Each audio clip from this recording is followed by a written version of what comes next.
திருநெல்வேலி மாவட்டத்தில் கனமழை பெய்த போதிலும் 36 குளங்களுக்கு தண்ணீர் வழங்கப்படாததால் விவசாயிகள் வேதனைக்குள்ளாகியுள்ளனர்.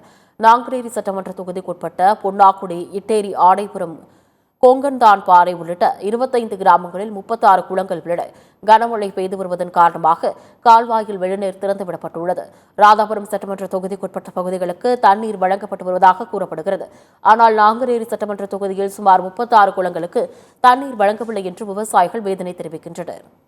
பின்னர் 10 ஆண்டு காலம் இந்த திட்டம் கிடப்பில் போட்டு தமிழ்நாட்டினுடைய முதலமைச்சர் தளபதி அவர்களுடைய ஆட்சி காலத்தில் இந்த திட்டம் விரைந்து முடிக்கப்பட்டு கடந்த ஆண்டு இந்த வெள்ளநீர் கால்வாயில் வெள்ளநீர் வெள்ளோட்டமாக தொடங்கி வைக்கப்பட்டது. ஆனால் இந்த பகுதியிலே கிட்டத்தட்ட வெள்ளாங்குழியில் தொடங்கப்பட்டு சாத்தாங்குளம் வரைக்கும் கிட்டத்தட்ட பாளையங்கோட்டை, நாங்குநேரி, திருச்செந்தூர், சாத்தாங்குளம், ராதாபுரம் போன்ற தாலுகாவுக்கு உட்பட்ட அனைத்து குளங்களும் மழை காலங்களில் தாமிரபரணி ஆற்றில் வெள்ளமாக வீணாகுவதை தடுக்கும் வகையில் இந்த திட்டம் கொண்டு வரப்பட்டு அனைத்து பகுதி விவசாய பெருமக்களுக்கும் நன்மை பயக்கின்ற வகையில் செயல்படுத்தப்பட்டது. மணிமுத்தார் 2வது விவசாய சங்க நீரினை பயன்படுத்துவோர் சங்க தலைவர்.